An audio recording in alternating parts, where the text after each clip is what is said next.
دوستو، خانہ کعبہ کی تعمیر کے دوران جب دیواریں سر سے اونچی ہونے لگیں تو حضرت سیدنا ابراہیم علیہ السلام نے حضرت سیدنا اسماعیل علیہ السلام سے ایسا پتھر لانے کا فرمایا جس پر کھڑے ہو کر تعمیراتی کام کر سکیں۔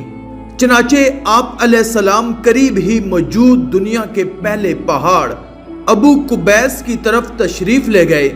رستے میں سیدنا جبرائیل علیہ السلام ملے اور ابو قبیس میں موجود دو مبارک پتھر دکھائے۔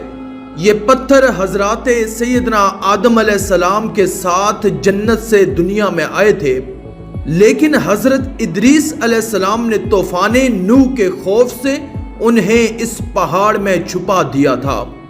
حضرت سیدنا جبرائیل علیہ السلام نے ایک پتھر خانہ کعبہ میں لگانے اور دوسرے پتھر پر کھڑے ہو کر تعمیراتی کام کرنے کی عرض کی۔ چنانچہ جس پتھر کو خانہ کعبہ میں لگایا گیا اسے حجر اسود کہا جاتا ہے، اور جس پتھر پر کھڑے ہو کر حضرت سیدنا ابراہیم علیہ السلام نے تعمیراتی کام کیا اسے مقام ابراہیم کہا جاتا ہے۔ اللہ تعالیٰ نے قرآن مجید میں مقام ابراہیم کے پاس نماز پڑھنے کا حکم ارشاد فرمایا ہے۔ اسی پتھر پر کھڑے ہو کر حضرت سیدنا ابراہیم علیہ السلام نے حج کا اعلان فرمایا تھا۔ اس پتھر کے پاس دعا قبول ہوتی ہے۔ تعمیر کے دوران خانہ کعبہ کی عمارت جیسے جیسے بلند ہوتی جاتی، یہ پتھر بھی بلند ہوتا جاتا تھا۔ حضرت سیدنا ابراہیم علیہ السلام کے مبارک قدم پتھر کے جس حصے پر لگے تھے وہ نرم ہو گیا تھا اور قدموں کا نشان پتھر پر چھپ گیا۔ یہ پتھر خانہ کعبہ سے تقریباً 13.25 میٹر دور مشرق کی جانب جلوہ فرما ہے۔ پتھر میں ہر قدم کی لمبائی 22 سینٹی میٹر اور چوڑائی 11 سینٹی میٹر ہے، جبکہ ایک قدم کی گہرائی 10 سینٹی میٹر اور دوسرے کی 9 سینٹی میٹر ہے۔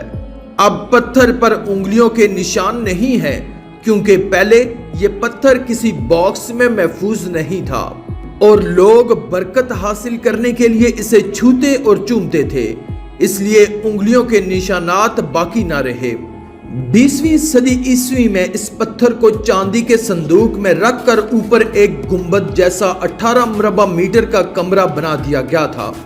کیونکہ یہ کمرہ طواف میں رکاوٹ بنتا تھا، اس لیے اس کی جگہ شیشے کا ایک خول تیار کیا گیا۔ پتھر کو شاندار کرسٹل میں رکھ کر آس پاس سونے کا پانی چڑھی ہوئی جالیاں لگا دی گئیں۔ باہر 10 ملی میٹر ایسا شیشہ لگا دیا گیا جو بلٹ پروف ہونے کے ساتھ ساتھ ہیٹ پروف بھی ہے۔ خوش نصیب لوگ آج بھی اس مبارک پتھر کی زیارت کرتے ہیں۔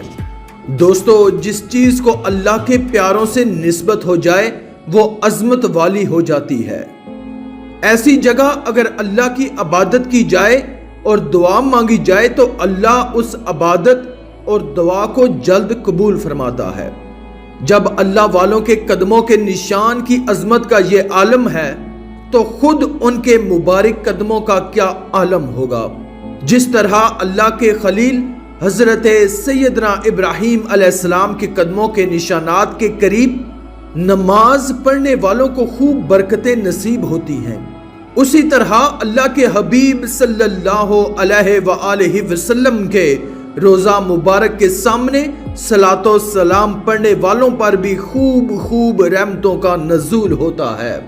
آخر میں اللہ رب العزت سے دعا ہے کہ اللہ ہمیں نیک اعمال کرنے اور برائی سے بچنے اور بچانے کی توفیق عطا فرمائے۔ آمین یا رب العالمین۔